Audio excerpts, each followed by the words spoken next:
Welcome to the MPG podcast, where your host, John Grabio, talks racing, driving, training, and cars with Newman Watts racing driver Jordan Missig. And now, here's John and Jordan.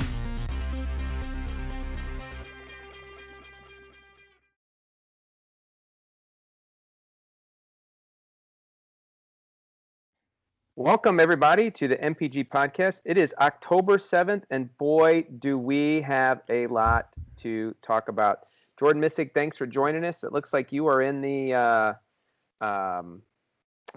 MPG Performance Group garage. Is that correct?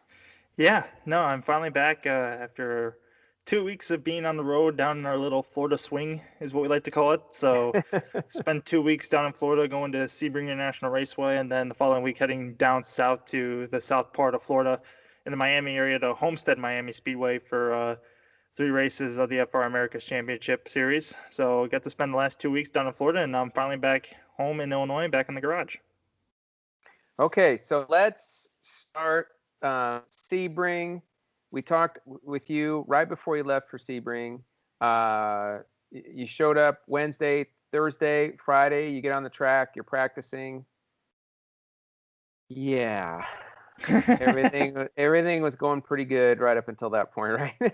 Yeah, I mean, the practicing and everything was a little the difficult part. I mean, we struggled all weekend at Sebring.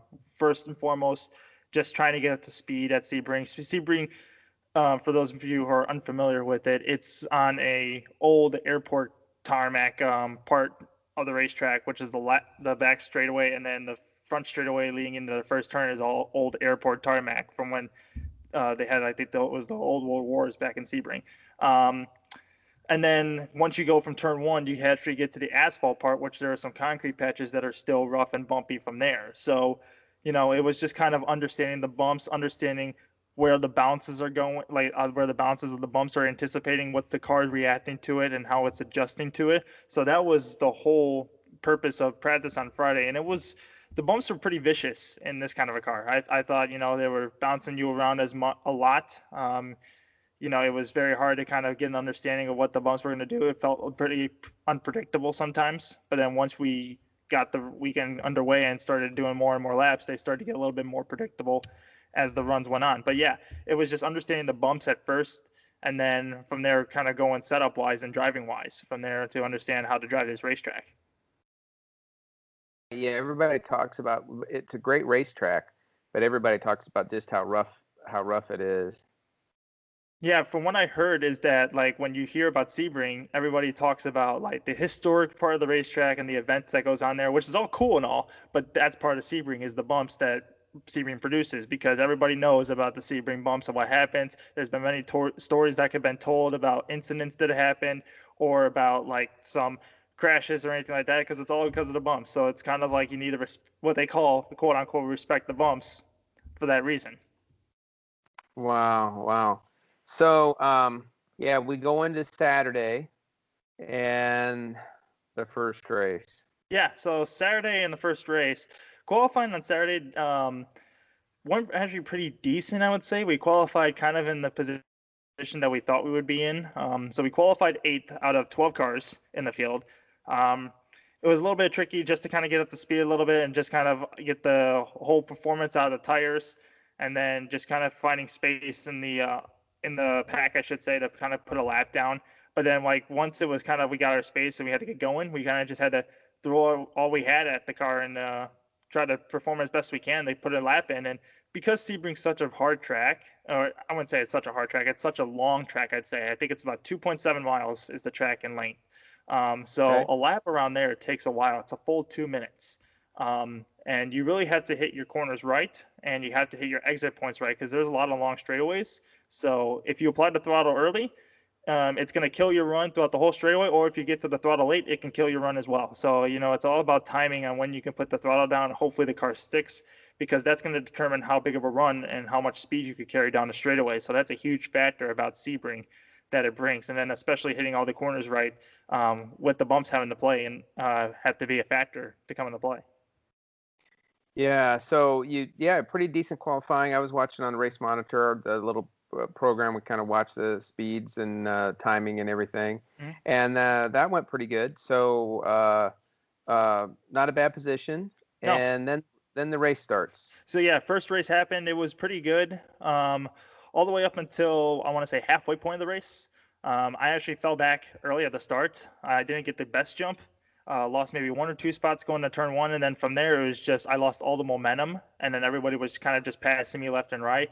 And then finally, once I got to the back of the pack, I kind of like gained my momentum back, kind of took a deep breath, settled in, got started to build a little bit more momentum back, and then started to pass cars left and right. So I think coming back, I was settled back in the 11th spot, and then made my way back up to the 8th spot where I first started, and then I was catching on the guy for 7th, and then we came through turn 2, or what some people call it turn 3, because some people just don't call turn 2 a corner. So when we got to turn 3. Just tried to apply a little bit too much throttle and had a little bit too much wheel in the car, and then the rear end just kind of got away, and then as I was trying to pull the car back for the right-hander, it just came back a little bit too much, came back with the rear a little too much, and it just kind of shot my car straight off track. And then I was trying to save it in the grass, but then almost had it coming around, but then the rear end just kind of tied the wall, pulling the front back in, and then that was kind of the end of my race for the first race. So unfortunately, it ended in my fault of my own, unfortunately. But, that's just a little bit of track experience and a track knowledge that I took away from Sebring. So I'm always learning something, obviously. But, school of hard knocks, it's paying a price. So the first race, little tag of the wall, not much damage? No, not much damage. Had a little bit of wing damage here and there. Not much rear suspension damage, but a lot of front suspension, because when the car swung around with the front end, that's when the front end took the brunt of the hit. So little bit of damage here and there that I had to fix up, but the guys at Newman Walks Racing did a heck of a job to get the car all fixed up and ready to go for race 2 the next morning. So I'd say it was we were out of the track by like 8 or 9 o'clock at night. So we were able to get the car ready to go for race 2 the next day. All right. So Sunday comes around, race 2. Now that race, your starting position is based on your finishing position or your times in the other race? Your fastest lap determines where you're starting. So wherever the fastest lap you posted, that's where your starting position is. Now, luckily enough, I crashed out halfway through the race. So the first part of the race, I was actually able to get a lap time in. So I was starting once again in the 8th position, same as I started the day before. So we didn't really lose much for our starting position, which was a good thing, but obviously have some new parts in the car, so we had to go in with a fresh new right side of the car, I would say. Okay. All right. So that race gets underway. Yeah, no, in this race, for race 2, I had a pretty good jump. I got a really good start, was able to pick off 7 spots before we even got to turn 1, and then did the whole lap running around at 7th as everybody was jostling for position in front of me. As we got to turn 1 on lap 2, I was sizing up one of the guys. The 2 guys in front of me were fighting, and then once we went to the corner, I rolled enough speed to where I got a run on one of the guys, threw it to the inside, and was able to pick up the 6th spot, and I was on a roll, had much fresher tires, and then was setting up the guy for turn 7, and then next thing you know, I saw a flying Daniel Frost come right across my nose and take the whole right side of the car, the radiator, as well as the right front of the suspension on, not the whole car loose, I should say. And that was basically our race and our weekend. Yeah, so a pretty dramatic, you showed me the video from your camera and your cockpit there. Pretty dramatic video. The car just comes out of nowhere, flies, and just takes the whole right side of your car out. I mean, it's pretty unbelievable. I mean, if you had turned a little bit more, it may have been right across your head. Yeah, and that was a good thing about the wreck, is that every time I watched it, I'm just thankful and glad that, he hit me right when he did, because if it was any further into the corner or any more into my turn, I could potentially be, the car going right over my head with the halo. Who knows? He could have hit the front end of my car and took the whole front end of the car off. I don't want to think about it too much, but who knows? It could have hit and patted the right side of the tub and probably could have done some damage to my legs and everything. So I'm very thankful and glad that Daniel hit me when he did. I'm not glad that he hit me, obviously, but I know. In terms of circumstances, when he did hit me, I'm glad he did it the way he did. Right. Yeah. So it could have been I mean, it was bad. Yeah, but it but could it could have been a lot worse. lot lot worse. Yeah. So you're out. So Sebring turns out to be not the best race weekend for the MPG racing team, right? No, not for me, but for the Newman Walks team, it turned out to be a decent weekend with Victor Franzoni. He was able to podium all 3 races and finish 1 third place and 2 second place finishes. So he almost had a chance to win in the last race. He was the fastest car by the end of the last race, but unfortunately, he just ran out of time, and Linus Lundqvist was able to get too far of a gap on him. Yeah. So yeah, he had a nice, your teammate. I mean, he had a nice weekend. So from there, you guys pack up and you head further south, down toward Miami, south of Miami to Homestead for the following weekend. And tell me about that. How did you like the track? I mean, you'd been at that track before. You'd run at that track before, some other vehicles, some other cars. So you had some good experience there. So what do you think of it all? Practicing and getting ready in the F3. So for those MPG podcast followers, the last time I was at Homestead, I was testing. I tested a USF 2000 there, as well as we tested an LMP3 car there last year in October. So I had some success there, obviously. From what I heard is that Homestead has been really, really hard on tires. Like, it chews up tires, and the wear of the tires just go away very, very quickly there at Homestead. From my past experience being there, I really didn't feel it as much. In the LMP3 car especially, but when you get into the open wheel cars, it affects tire wear a lot, and it chews up on the tires very quickly. So you maybe get like 4 to 6 laps on those tires, and then next thing you know, they're gone. The pace has fallen off a lot.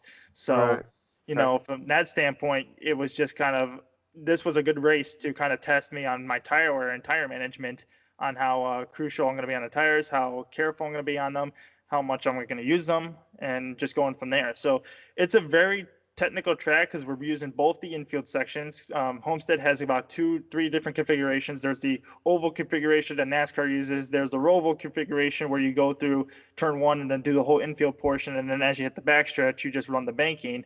We were doing the full infield course, so we would go through the infield and then come back towards turn 10 and then diving back into the infield through NASCAR 3 and 4 side.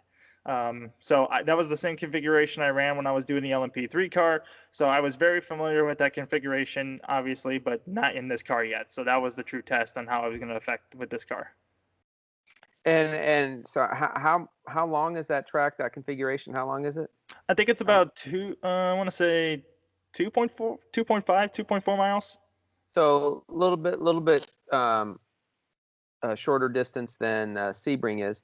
And so with that, how'd you end up qualifying for down there? So it was interesting because we were able to have a test session and then practice, which we looked promising in the test and practice sessions. I think we were around top 4 to 6 in race pace speed. So we were looking promising and optimistic for the weekend. And then we were getting ready to go for qualifying, and it's raining. So it's raining throughout the whole entire day, right when we were about to strap in, get ready to go for qualifying, a huge heavy cell pours in, and it is absolutely pouring. Lightning's in the area, and then we get put on hold for qualifying, and then eventually they canceled qualifying for us. So we had to line up in terms of championship points for the first race. Oh, holy cow. Wow, I didn't know that. Wow. Yeah. Interesting. Yeah, that's crazy. So as you go out there, so no qualifying, you line up and get ready for the race. So there's other racing going on throughout the day besides you guys? I know there's the F4 racing going on. Yeah. So F4 travels with us, as well as there's a FARA group, which is the same group I raced with the LMP3 out at Homestead. So they were there as well. But they only had a practice session and a qualifying session. Well, they were getting ready to go out for their qualifying session, and they canceled that too. So everything was kind of canceled from there, and then we were the first ones back on track once the schedule resumed at about the exact time where our race was supposed to start. Are you on rain tires when you come back out, or were you on slick still? So we have both sets of tires just laying out. And obviously, you look at around the paddock and look in the garage area, and you have personnel from every team just running back and forth, doing numerous laps, just looking at everyone's garage, wondering who's going on rains, who's going on slicks, who's doing what. So you're thinking who's gonna do the mental game and everything like that. So everyone's just kind of preparing like, well, I don't know what we're doing. What are you guys doing? We're just playing like who's dumb who and everything like that. So yeah, eventually we put on the rain tires and went out to the pre-grid. And then as soon as I arrived to the pre-grid, my crew runs over and starts checking my car up, and we start putting me on sticker slicks. So as soon as we do that, we start putting slick tires on, and then everybody's doing it. The whole paddock's putting on slicks.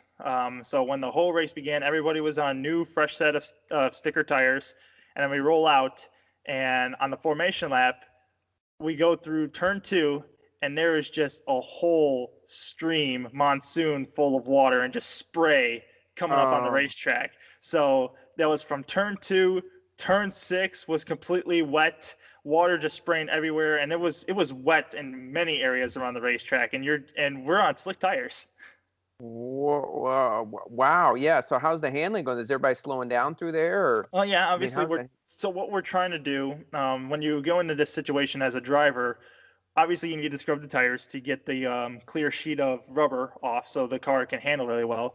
But the main thing is that you need to get the tires, heat in the tires and up to temperature. So a lot of brake acceleration just to get temperature in the tires. So when you go over the water, the tires are still at hot temperature and the water just kind of dries right off immediately. So that way you're not sitting with wet and cold tires and you're going to be spinning. So you have to try to get as much heat and temperature in the tires as possible in the short time of 2 formation laps before you go off at the start. Wow.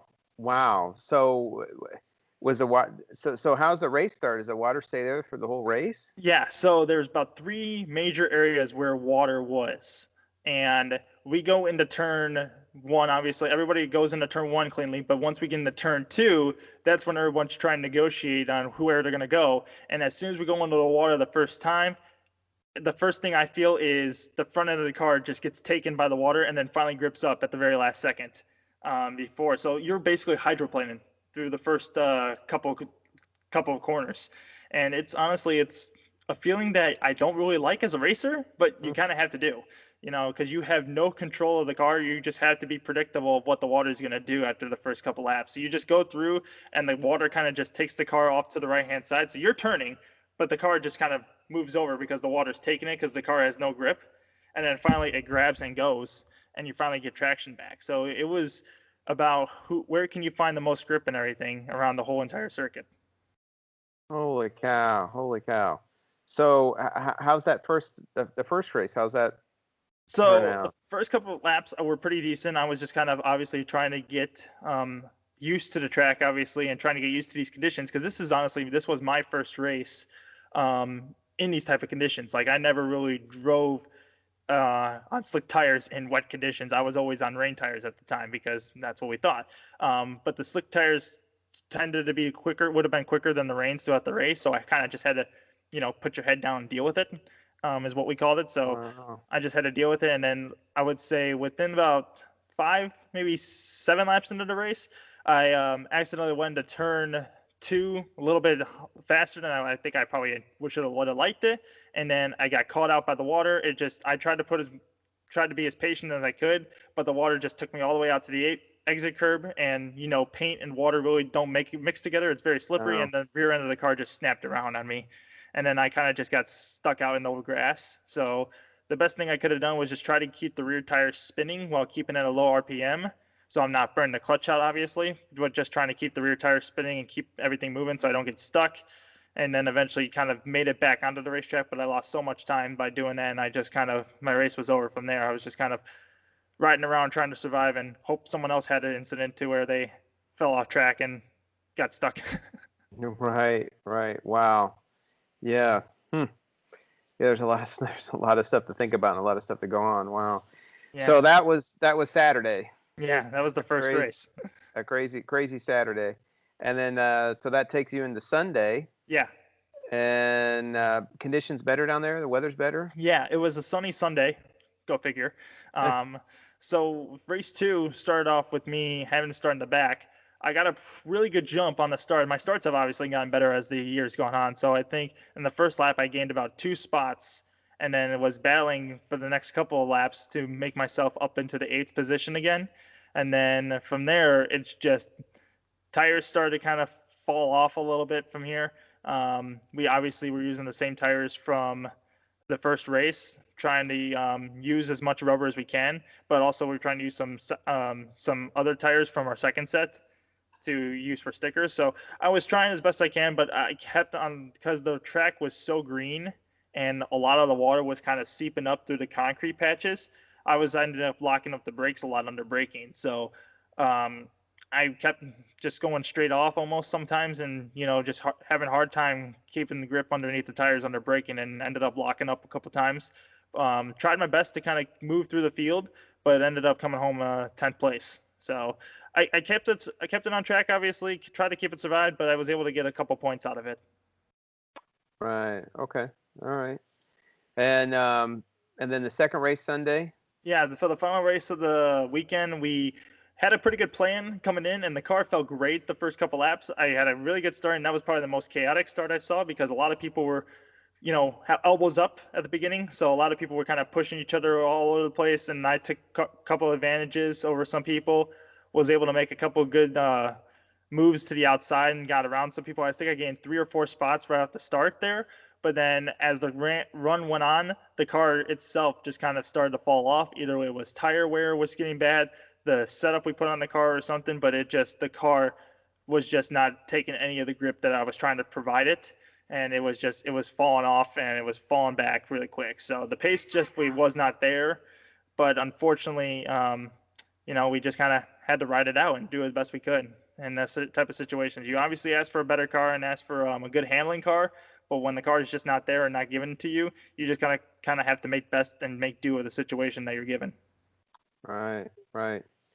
Wow. Couple tough race weekends down there in Florida. One race left, is that right?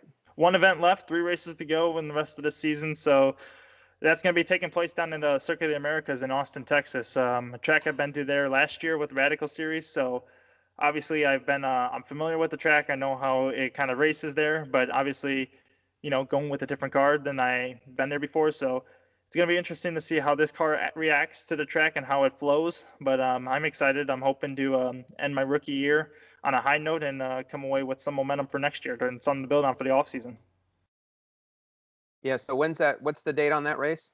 So that's going to be October 23rd through the 25th, that weekend. So we'll have festivals. We'll have Oktoberfest here at the Autobahn, and then catch on a plane and head out to Austin, Texas for that race for the weekend in October. Wow. All right. Well, yeah. So no racing this weekend. No, there are some Radical races here. I don't know if I'm going to be taking part in the Radical races here at the Autobahn. I think I might take this week as an off week to kind of set up for the next final week of the year. I don't know yet. I'm still debating on what I want to do. But yeah, so that's what's happening this week here. All right. And then the following week, we'll try to catch up and talk about some of the races that are going to be there at the local track there in Joliet, Illinois. So, Jordan, thanks for being on the show. Thanks for filling us in on everything. Looks like there's a lot of challenges out there for all of us race car drivers, but gotta persevere and push through it and get back on the track, and which look like you're going to be doing here real quick. Yeah, no, racing's definitely not an easy sport. Otherwise, everybody would be doing it.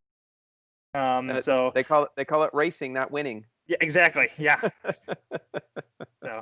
All right. Thanks, Jordan. No problem, John. Thank you again for having us on the show.